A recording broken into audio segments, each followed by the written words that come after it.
I'm just going to double check we're good in the Facebook group. Looks like we are. So today we're talking about all the stuff in regards to protein, bloating, all that sort of stuff, because it's super common, isn't it? Like, I know I had a lot of issues with bloating from protein, and different types of protein, and it's been pretty cool talking to you and, you know, the new discoveries that you've found recently, and how, you know, your theories and things like that could come into play there. So let's get into that a little bit. Yeah, because we're mainly, what we're talking about in regards to product development, mainly talking about protein forms of supplements or maybe bars and that sort of stuff. But what we got realizing all the time when we eat protein as foods, but it just behaves very different, that protein, when we try to process it and then turn it into an isolate or a concentrate. And then when we look at protein, people use words like protein and just say, oh, so what protein, or, that sort of stuff. But it's so much more proteins, and also understanding what they are, like what a protein is, its shape, its electrical charge, its molecular size, and like, there's so many things to consider when you look at a protein supplement as opposed to just foods. Because when you eat a protein food, the protein is mixed into a matrix of food, which carbohydrates and fibers and fats and all sorts of stuff that kind of like separates the protein and so clumpy. But if I want to isolate the protein, or collagen or plants, isolate with typicals up over 80%. And for perspective, when you see something that's a protein to 60% protein, but it's that same compound, just as a flour, might be about 20. So as you try to concentrate the protein, you totally change the molecule, because to get that concentrated protein, we're adding things like acids or enzymes and stuff like that to basically concentrate it and change a totally different product. And then the plan is and chewing it up and eating it with all this other bits and pieces. We're then adding that to a drink, and we're going to throw that into our stomach and expect it to just, but the reality is when you go and concentrate these things and you change milk or an egg or something into a powder, or you change it from being a seed or something into a protein powder, it's undergone it doesn't resemble what it originally started with. And then you start realizing, this question, and that sort of stuff.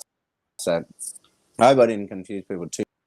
The point is it's very different when we're talking about trying to get protein in through your diet. Foods react to me in my food compared to when we're trying to turn it into a supplement. And it's kind of cool. Yeah. It's fascinating, because we kind of, it's this thing where it's like, we know what the right thing to do is in nature, but we're trying to make it convenient, trying to make it awesome, and all these sort of things. But in the process, we're changing so much that we've got to then try to go back and work out, aid it back to like a food that our body knows how to utilize. Otherwise, you might get bloated. Yeah, fully. So let's get into that, because it's been when I was doing hard out bodybuilding style stuff, and in that sort of space, and I do remember that the whey started bloating me after a little while, and I think it'd be pretty important for everyone to understand why you can get bloating. And when I was speaking to you about it back then, you were talking about cycling different types of proteins and the reason for doing that. I think that'd be like really valuable for people to understand that, with the absorption rates and all that sort of jazz. As you go back to that same problem that I have as a naturopath, where you say I get bloated, Okay, when, where, why, how?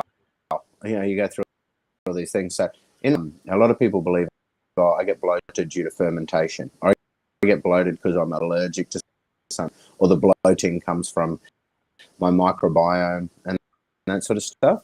But we've got to consider the transit time of the intestinal tract. Like we're eating this stuff, okay?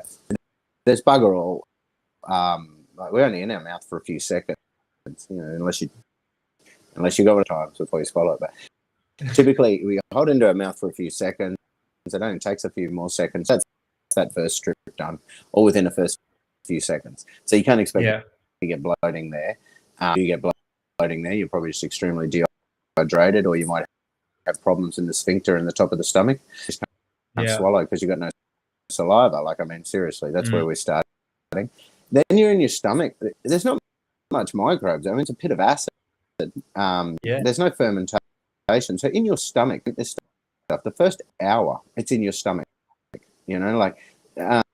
So if you're getting an hour of drinking these protein things, we're not looking at because what we're looking at, so we get the stomach, it's only like one hour's in the stomach if it's like a big chunk of pork or something, your body can't process, but 4 hours in your stomach.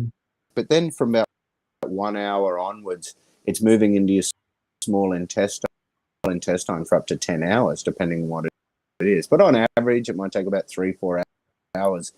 So the timing of your bloating will determine where it is coming from as well. Intestine then, which is where we have most of our microbes, that's where we'll get the fermentation changes. That's where we can get this constant bloat as things just sit in our large. Some people's transit time in the large intestine, I mean, they can be up to 120 hours for a week just sitting there. So I often will ask people initially when does it happen, and it's crazy how many people complain about the bloat that they get from protein supplements that occurs within 1 hour. Now, you have to consider in the first hour of consuming your protein supplement, we're not usually looking at, we might get a little issue with SIBO. Oh man, I'm going to turn on my forgot every time. Anyway, so sorry, I just got some text from some dodgy. But so, what anyway, if you're getting bloat, with the stomach, so what we're looking often there is immune problems. We're not often looking at microbiome or that. In the first hour, it's in your stomach. We're often looking at physical properties. All right. So then we start going back and going like, proteins is it's these chains of amino acids that are attached with these like peptide hydrogen bonds. We've got these bonds that hold these amino acids together. The different types of bonds of amino acids will determine the structure. Like if it's a 3D ball, or if it's a long, or if it's globular. So you'll get globular. So globular proteins like your albumins that you get from eggs, and you'll also get that from pulses. The prolemins which is also a globular protein. They only can be dissolved from corn and wheat and barley and rye. The protein in those things are so, and actually get the water into, and they like globular. So all types of fiber proteins for you, so you can get an understanding of the reason why this is relevant. What do we have to understand? I like to simplify everything to get good understanding. So when we talk about digestion and absorption, is converting our food to be like 100% soup, so that we can't absorb it unless it's totally like dissolved and suspended, like broken down to a point where all these particles are so tiny. It's like 100% liquid slurry, and that's how we can absorb stuff. If you can't get it to that point, so this is why it's so important to understand the hydration in regards to protein powder. Dissolve the powder. Right? So some powders are simply not. Some powders you can't get the water into it, and it's amazing if you actually sometimes too. You can actually just sit at it on a lab. You can do it anyway, really. Just get some cups of water, put your protein in it, and see what happens. And what you'll spin out to see how different they behave. Like if you consider whey for proteins, they dissolve really easily. I mean, you get the milk protein whey, you put it into it goes milky. It dissolves. It's a creamy, milky beverage. In industry was based on whey, and so what they have all these fibers and gums and resins to make it creamier, to control the froth, to have like thickening, a little bit thicker and creamier like milk, so it's not like a really watery milk. But the whey itself, a lot of people get relatively easy absorption of whey, and that's why they talk about bioavailability, because it just so easily dissolved and disperses. People will get whey bloat within 1 hour. That's associated with the physical properties. If you get bloated from whey within 1 hour, then we're looking at an immune memory where it's reacting to sees it and it thinks it's going to smash it before it alters your microbiome. So casein's like rubber. Casein's like really stretchy. For everyone listening or watching the replay, like you mentioned bioavailability there, like that's some people might not even understand what that means. So like touching on that would be pretty cool.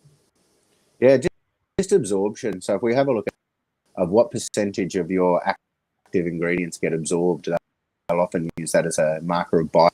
So it's like how much of it actually gets into the body. For example, in the early days of the pea, 75% of the protein and pea protein isolate would pass straight through bioavailable because it wasn't even soluble. It would just sit there and end up in your poop and go straight through. So ability is a measurement of how much of it we absorb and how much of it is capable of working inside of it. So what you'll find is things like whey, they just say it's 100%, and say that they get the gold standard and compare everything to that. So what you're actually going to find dissolves pretty quickly. Casein is a weirder structure. So casein, because it behaves totally different as you change the pH. So when casein comes down and it makes like cheese. Because that's how they make cheese. Like they get the casein and they add acids and stuff like that, and it changes the properties of it. So it goes like a cheese consistency. It has a reputation for being a slow release protein, because when it hits your stomach, it goes like this cheesy, takes a long time to break down, like this 3D dimension, like a full 3D structure where it like chip away at it from the outside, so it's slow release, where the whey just disperses evenly and then quickly. So when you're getting immediate reactions from whey or casein, it's typically immune memory, where you've had a previous reactions to things like casein or lactose, which are hard to create a microbiome response from that. Collagen's an interesting one because it's soluble. It just kind of disperses, but it also disappears. It just kind of goes in. Sometimes it's really frothy.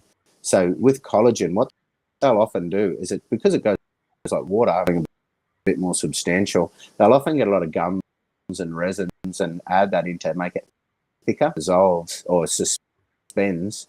It suspends with all the gels and resins and fibers. Add oil to stop it from frothing up as well, to flatten the froth. So you'll find a little bit of the fibers mixed in with the collagen, and they're designed to actually make it feel a bit more full and substantial, like you've actually had something, because collagen, even though it's there, it'll just disappear.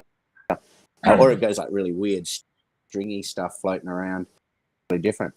But then that's why I loved casein. It was like a hack for me in the bodybuilding times, because leading into comp, you're getting very hungry and all those types of things because you're reducing your calories and stuff. I used to just do that as a hack straight after dinner, chuck some casein in. I didn't have too much of a problem with it at the start, but I did down the track.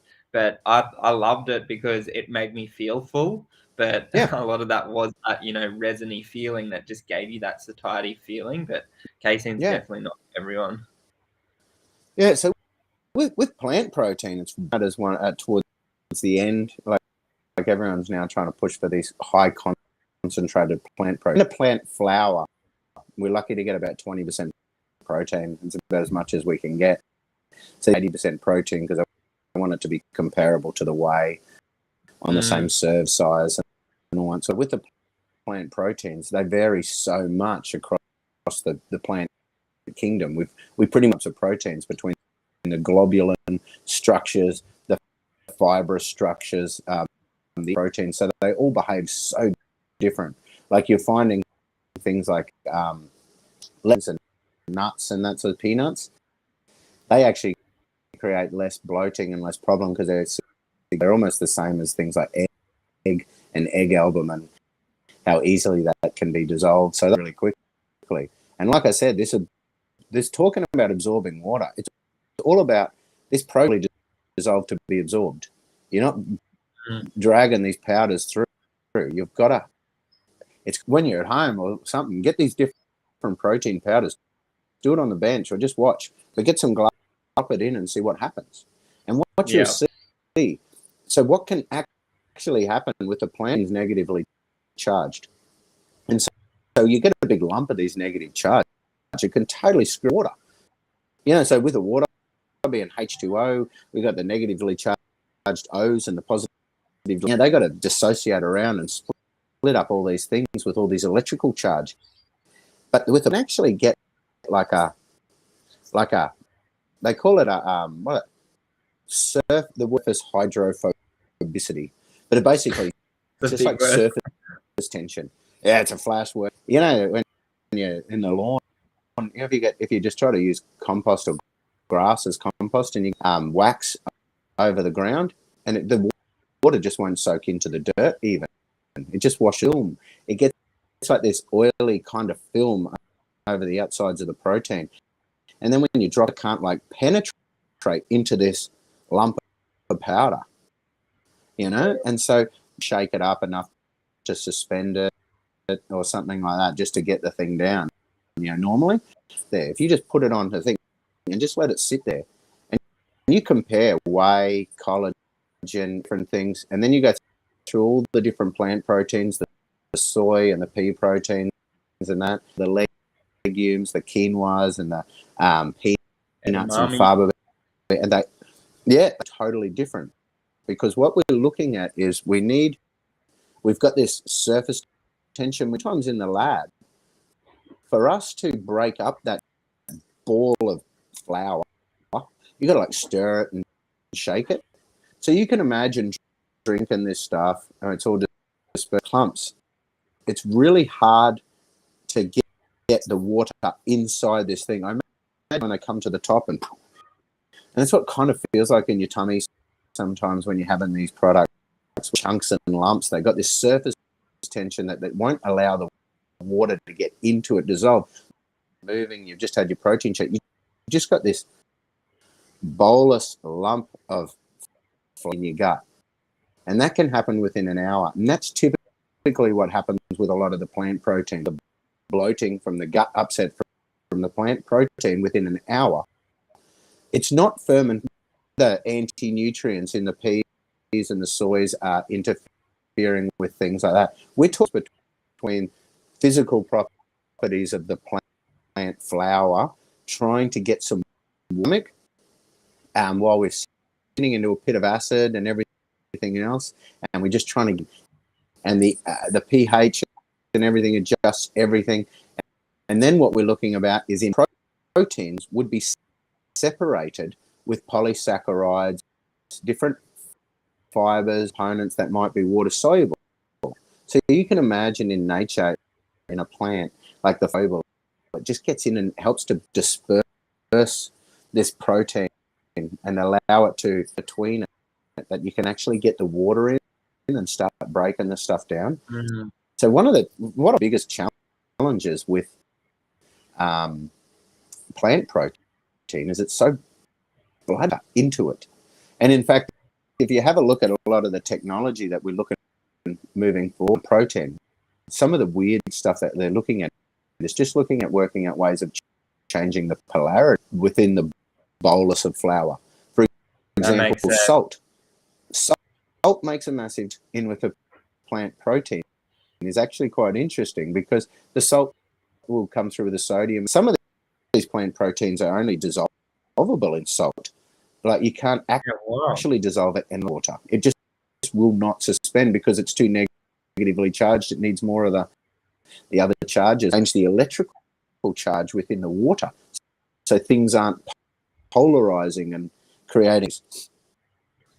So a lot of the, and then other things like gluten is like glue. You can mold it and shape it, but gluten you can change it with the adjustments of acid alkaline, and so not just with protein, the way our digestive tract works. So that's why I get a bit caught up when people talk about good ones bad or whatever, because the body's a bit. It's a bit smarter. The body, I mean, for the individual, hey, yeah. Well, also, but with our mouth to our butt. So the mouth, that's supposed to be alkaline. So we got all saliva to protect our teeth and everything from the acids, and that's why sugar, the bacteria acid, that's what rots our teeth, keeping our mouth alkaline, protects our teeth, and all that sort of stuff. Okay, so, but at the end of this tube is a pit of acid. That's the most acidic thing, like fully acid, like things like Coca-Cola, lemon juices, vinegars. They're not even close to the levels that's supposed to sit within our stomach.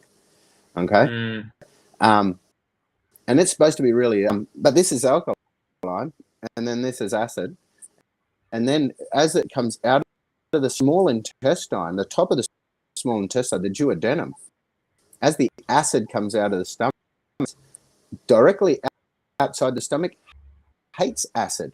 It can't handle acid at all. It comes out of the stomach and hits those membranes. That's the trigger for the pancreas to release its enzymes. Pancreas is stimulated by the amount of acid that comes out of the stomach because the pancreas releases things like bicarb, the acid, because the small intestine all of a sudden needs to. So we go or so to try to break down the protein structures and break up those bonds to liberate the aminos. Slurry comes out, and then that tells your pancreas to release bicarb to make the next. So then all the next enzymes that need to be alkaline to work, and that also sets up the environment of the gallbladder to break down the fats. So if you tell me that you're getting bloated, first hour is fine. I can smash this stuff down, no worries. I don't get any bloating in the first hour. But when I'm getting 1-3 hours after the meal, all of a sudden I'm getting bloating. That's when we're looking in around duodenum. So I go and ask the person, and then what did you mix it with or whatever? Because, for example, if I find that they've added a lot of fats and oils or something into it, then the stomach is the signal for our gallbladder. So if someone reacts when there's a high fat component, like a common thing that people will do with the collagens and that to add the fat. So if they add nauseous a couple of hours after and feel a bit spewy, they'll get bloating and they might get gut upset. Then the gallbladder is reacting to the fat, nothing to do with the protein. Okay? Yeah. If someone's getting after that, then the other one is we're looking at the pancreas. And sometimes then, if they're not releasing at all, then you'll get a certain amount of bloating and fullness because you carbs and all of a sudden things are starting to bloat up. Okay? So this is where it gets a little in the small intestine. We're looking at a couple of hours after the stomach. There are some there, but when we talk about our microbiome, that's mainly in the large intestine. Intestine's not supposed to have that many bugs. And in fact, if you do have a lot of you with something like SIBO, which is small intestinal bacterial overgrowth, so something that's grown up into the small intestine. So if those, one thing is when you start getting your bloating, it could actually be linked in with an overgrowth feeding on the carbohydrate component. Yeah. Okay? So that would be feeding and fermenting on that. So if there's that out and you don't get the bloating, then it'd be an indication that you might have an overgrowth in the small intestine. Do as naturopaths is use pancreatic enzymes. So you could actually supplement pancreatic enzymes, fix it, then we have pancreatic insufficiency. If pancreatic, then you usually have SIBO, which is a bacterial overgrowth, because we've liberated the sugars for the bugs to ferment. Fun, huh? Such a cool little test to see. Yeah, that is basically free up the sugars and see if the bugs ferment it. And if they do, then the bugs are there. They shouldn't be. So what you'll find in that period. So then, but the large intestine, all the bugs, okay? And it's the large intestine that these foods can be broken down and absorbed through that whole process. Then these proteins can get into the large, you can then putrefy. And the putrefaction of the protein makes those rank sulfur gut, protein broccoli farts. Have you ever been to a bodybuilding trade show? I spent eyes are burning from the broccoli, the chicken. I think you'll get protein close. farts. Your eyes are burning. Well, I was selling gut products as well, so here I am in a place specialized cleansing at the same time as everyone's loaded up on excessive protein. That was rank.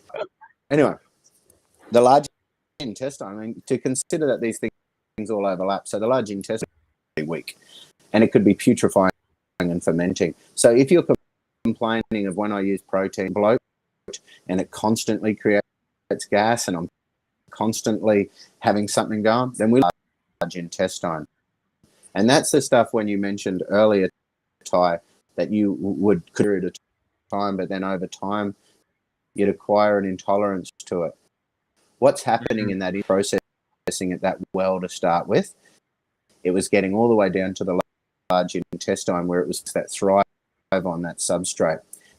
Those bugs over time will grow, and then the pots that those bad bugs make you feel sick. So what actually, if someone's acquiring an intolerance over time, then it means your absorption and breakdown of the protein are fantastic, but it's allowed the microbiome to change, and then that microbiome tolerance, so it's very common with the caseins and very common with other whey that has levels of lactose through it, which is a favorite food for those bugs. So bloody oath. Yeah, and easy, huh? So cool. I love knowing the whole process, because that's so helpful to understand yourself. When you do take something or consume something and then just noticing that, then you go, oh, cool. There's a bit of investigation on myself. Now I know where to go and start looking for the solution for that.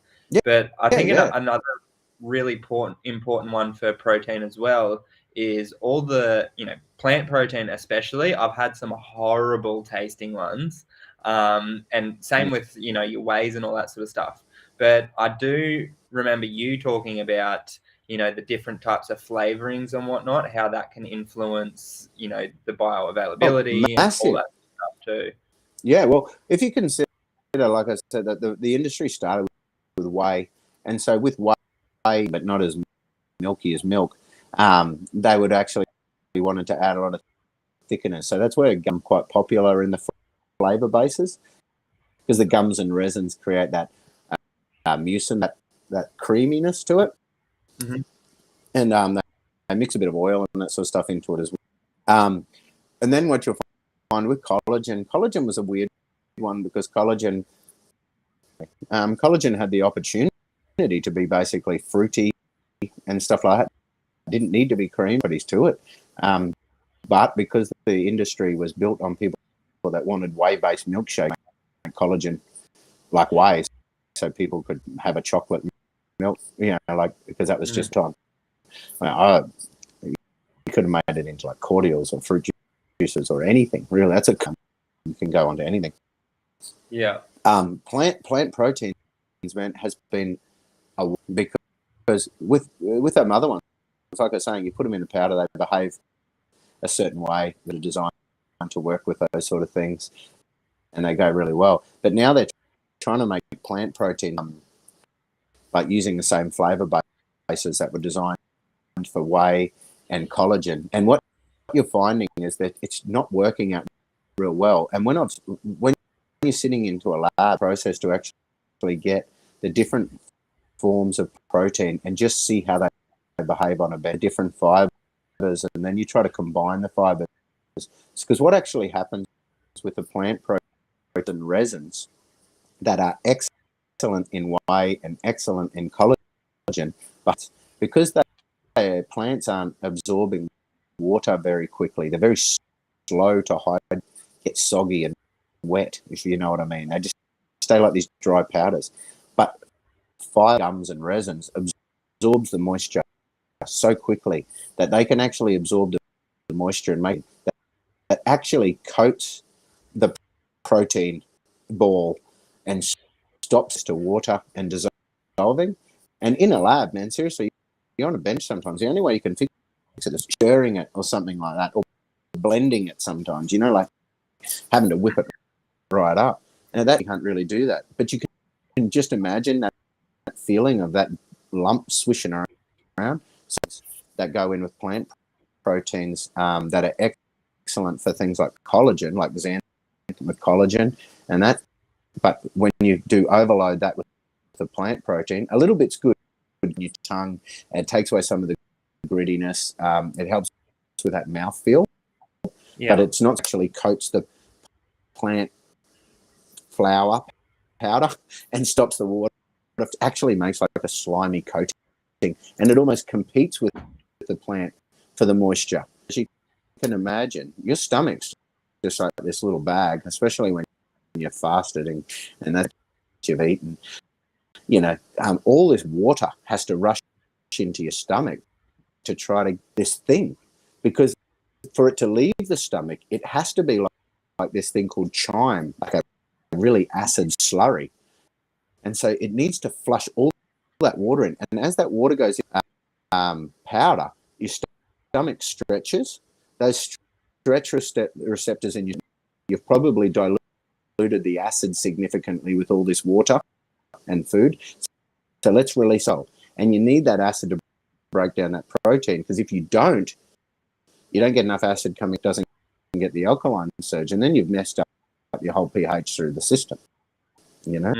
So man, there's a lot of weird stuff where people try to make things alkaline all the time, and it just does not, because it just neutralizes stomach acid but first, and then the stomach's got to try to make more acid that it's supposed to be coming in and doing its thing. So that stuff's good. That never made sense to me, hey, because it was such a trend there for a while to like everything like alkaline water, alkaline everything, and it's like, well, man, but that's strip, like I said, alkaline, acid stomach, alkaline small intestine, and then we need an acid large intestine. The most acidic foods that we can put into our stomach have the most alkalizing effect on our body. It makes sense. We've got all these different compartments, and I think it's like 0.2 or 0.02 reference standard they use is change of pH we can have in our bloodstream or we die. Much change in that pH. We have all these other systems that control our gas exchange and maintain that equilibrium there. But within other compartments of our body, we have such an alkaline to basically swing from one side to the other, so we can process these, dissolve them, and do that sort of stuff. And so it's crazy, because the new technology, plant protein powders, is looking at various forms of salts or ways of the electrical charge of the plant protein, so it can disperse in water instead of forming a lump. Application is one of the ones, sound waves and things like that, just to blast these things, polarize the different molecules, looking at different compounds that hold different electrical charges mixed with fibers, And the funny thing is the old stuff that was bad is coming good again. I mentioned SIBO before. Everyone at one stage was on FODMAP diets where they're avoiding things. And polysaccharides is an essential component of a sugary film protein powders that is water soluble, that allows the water to disperse down through the protein. Saccharides in some instances we cannot penetrate through these protein bolus, and the polysaccharides are to fix SIBO in many cases as well. So it's like, things that do these things are as good and bad in every part of society. And for everyone as well, what the hell's a polysaccharide? Because I know what it is. It's like it can be a little bit good one. For some of this. Sugar. Okay, so saccharide is a sugar, and a poly means many. So many sugars.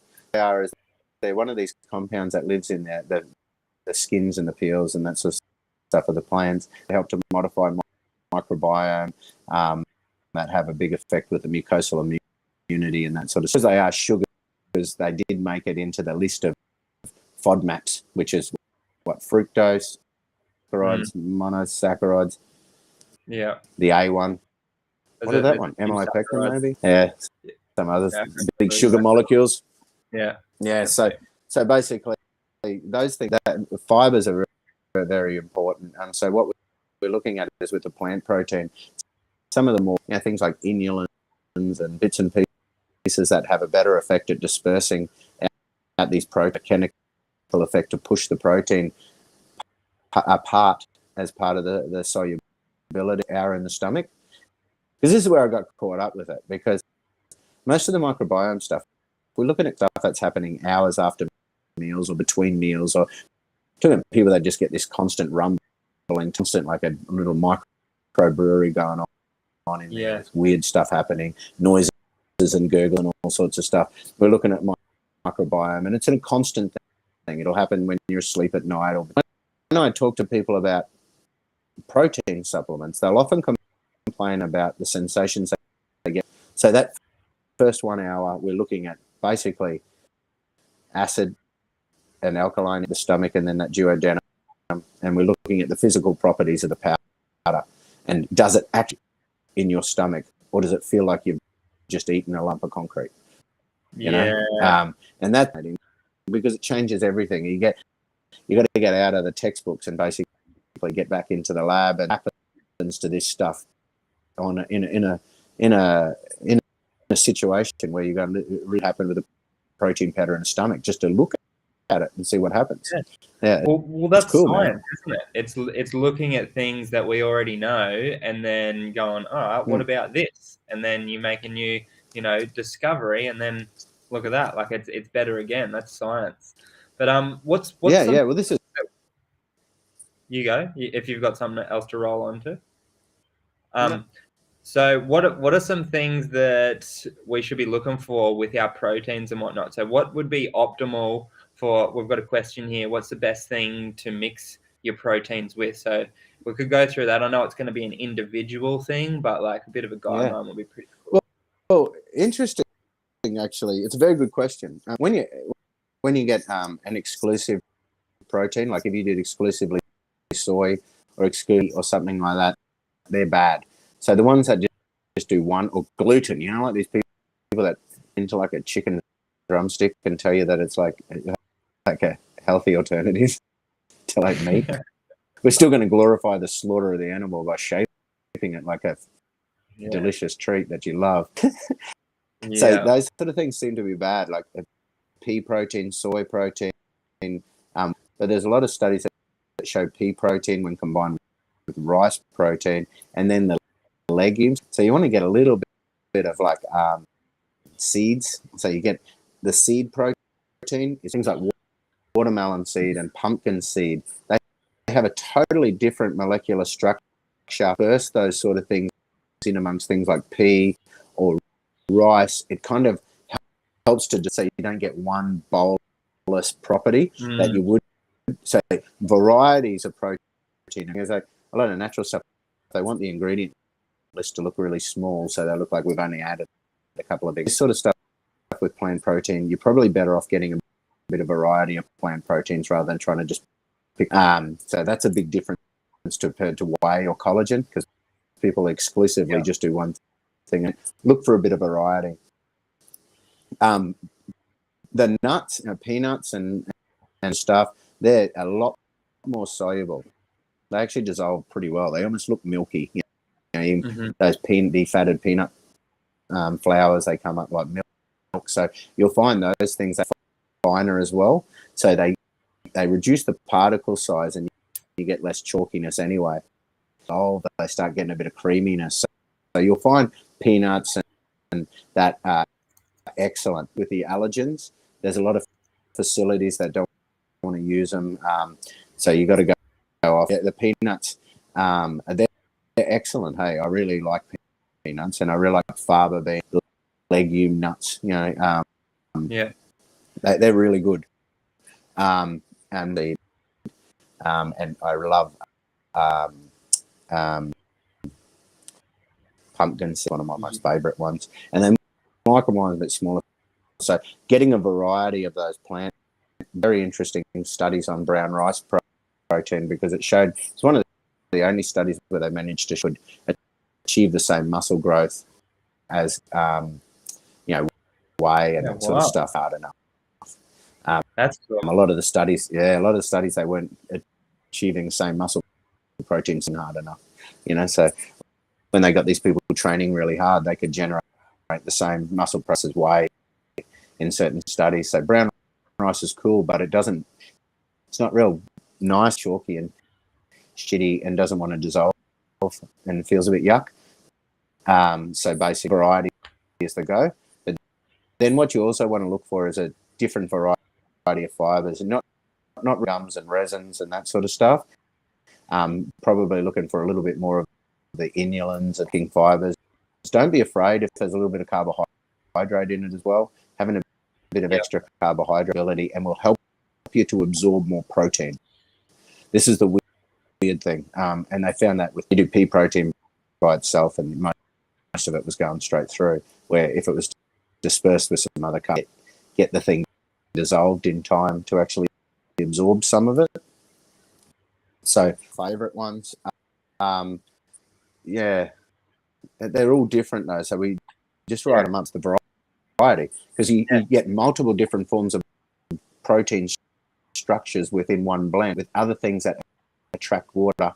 But a lot of the technology, adding it to,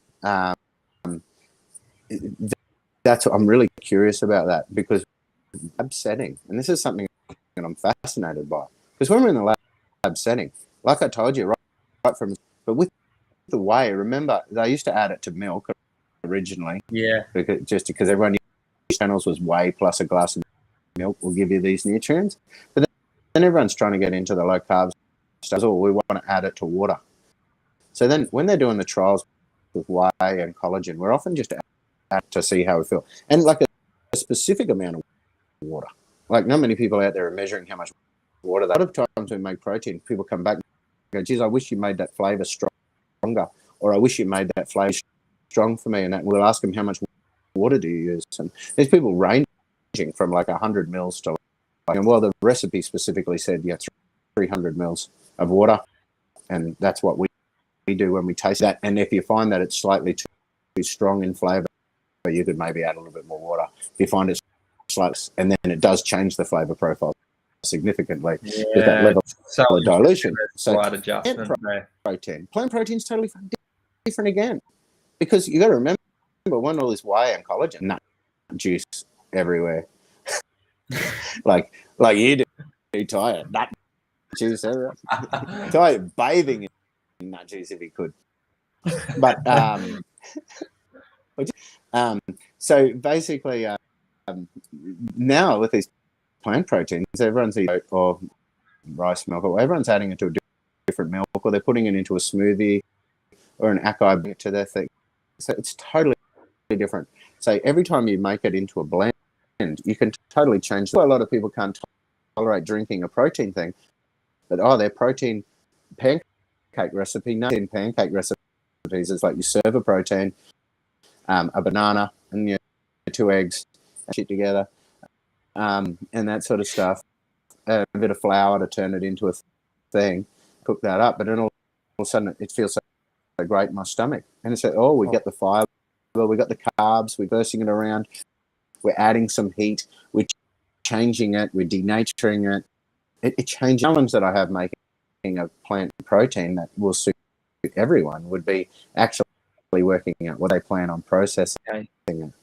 And then what about the next new technology? So we have so much with this, but yeah, the answer might come in something stupid, you know, because if you have a look at what's pretty mental, the research looking at the plants is all talking about electrical charges and stuff like that, and that you'd get better off solubility by stirring it with like a magnesium, something that adds polarity, hydrogen waters, you know, something that actually increases or something in the water, or something, a blender, a shaker. We might actually find it's the process of before we drink it. That it might be the technology of like before we drink it, a couple of minutes to give a chance for the water to get into it. But I tell you, it's an interesting protein powder that you're about to drink. You give it a good shake, put it back on the bench. If it all just settles into a little globby globule, fair chance that's what's about to happen in your stomach.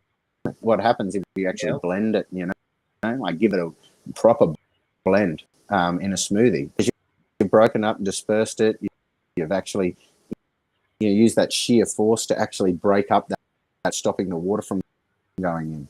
Salt. I can't believe. I reckon salt might be the goal. Number 2 is salt. It's such a great flavor enhancer for that middle phase, you know. That lot of plants, as you concentrate the protein, they're very high in glutamic acid plants, and that's the secret behind MSG. So that's how we get activate the glutamates out of things, and glutamate irritates the nerves on our tongue, and that provides a thing called, which sometimes I say inappropriately, but other times I say it when I'm referring to like enhancing the mouth. And so basically the umami that comes from soy sources. You have a look at all peanuts, you know, mushrooms, misos, all these different highly processed, really strong, savory flavor. Remember the old Bragg's aminos that used to be with flavor enhanced? That's legit, but they're all full of glutamic acid, and that's very. So when you process the plant, you get a lot of savory flavor out of them. So tastes great as like you know, milkshakes and stuff like that, because they savory. Get a bit of carb coming through, and you oxidize it. You get a thing called the Maillard reaction, which is really tasty bits on the outside of our meat. And you know, when we toast things and we barbecue them and we get that nice yummy stuff, that's called a Maillard reaction. And the problem is you do that with plants, but they also taste like that real savory meatiness.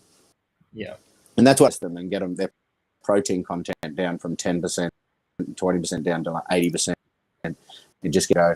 So then everyone wants to offset it with like brain tweaking amounts of stevia. Can't get it.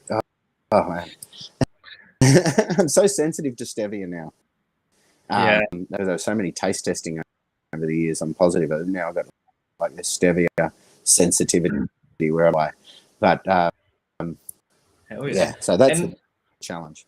Is there a bit of a difference there as well, like between men and women with this? I'm sure there'd be like, again, that'd be another variable, but 100%.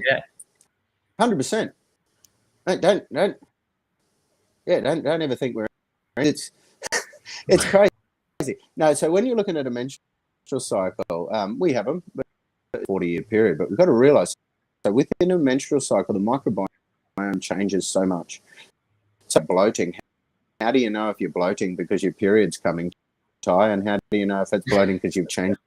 And so the thing is you'll find with a menstrual cycle, it will be linked in with the menstrual cycle, a monthly pattern where your bloating is worse at certain times of the month, but it doesn't necessarily be associated with your gut as well. So with the menstrual cycle, a lot of people just talk about fluid.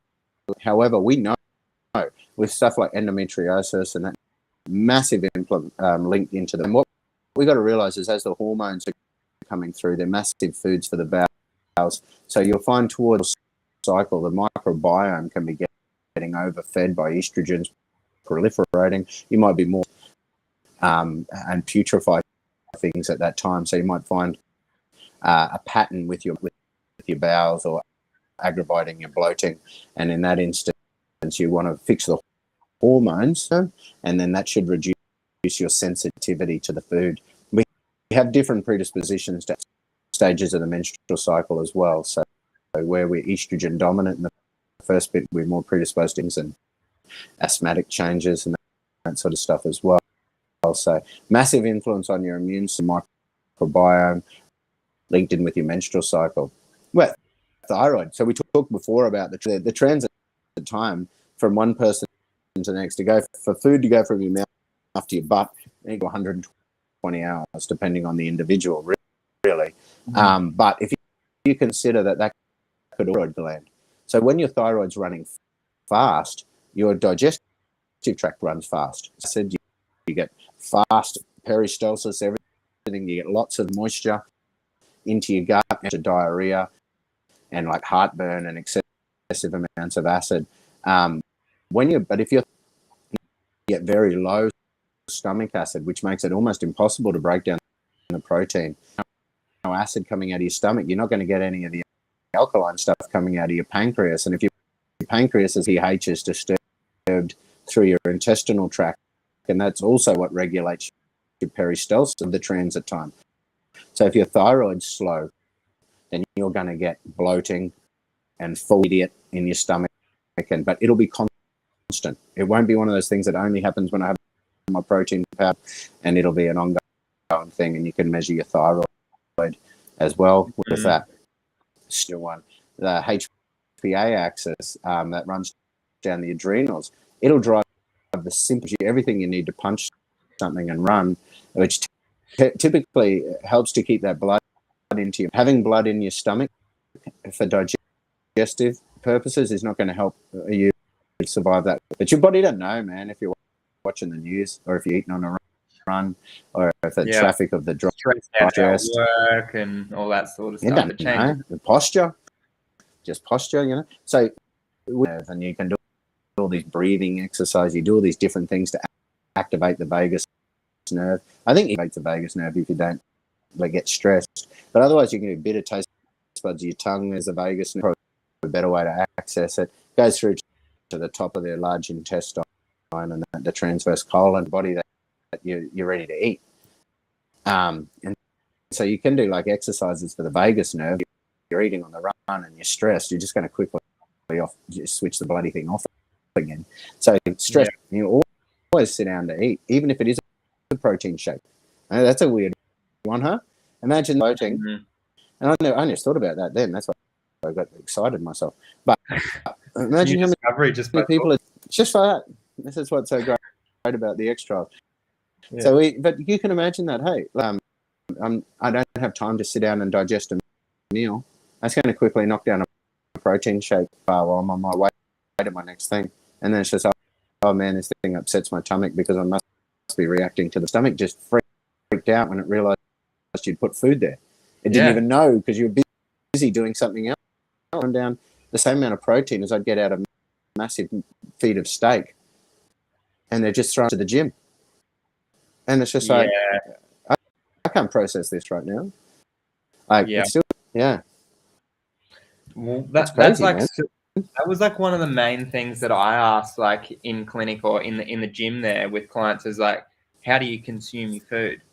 Like that small change of not having your phone there while you eat, sitting down and then just going, okay, I'm going to absorb all the nutrients from this meal. I'm going to take my time to chew it. But, fast-paced living these days, that doesn't happen. People are eating in the car, all that sort of stuff. And it changes the whole, the whole body. And negativity. Negativity, man, is a big one too. Like what a supplement industry where everyone was focused on exclusivity and wanting to prove that that was really special and whatever else had was shit by default. It created stop buying stuff. enough confusion. You know, I'm not going to buy anything then if you guys can't and I won't buy anything. You know, so the frustrating thing is this: it's the same thing happens. Basically, you need to be confident that these things are okay, and everyone's so like, I don't know what I'm the low histamine, I've got the low salicylate stuff because I've got this bloating. I'm also trying to because I think I got SIBOs. It's like this, but then this plant protein, soy's, you know, like it's all this negativity. We don't know. We got a lot of fear and confusion about for us what's okay for us. But if you consider that we actually evolved to basically take good stuff out of and just we evolved and thrived because of that, not in spite of it. Just tougher and better. There was a study published where they got people to do positive affirmation. The people that were religious, they got them to say grace and that sort of stuff because they believed in it, confident with their positive affirmations. They would do something like that. But basically what they would do was they go telling themselves that the food that they're about to consume, they're going to take. They didn't mention the negative stuff. They didn't say, "Oh, I'm not going to take the colors. I'm not going to have the added reaction. I'm not going to do all this." They didn't say that. They said, "I'm going to take the nutrients out of this. The color thing is going to provide me with compounds that my body needs. My body's going to take the energy out of the energy." Like they created a series of affirmations that could have been saying grace or saying allergens in those meals by 50%. So the allergic reactions that those people had from that just by doing positive affirmations. And so it's interesting, hey? So that intended purpose, that being in the moment, like just saying, you know, I'm having this meal right now, I'm going to, you know.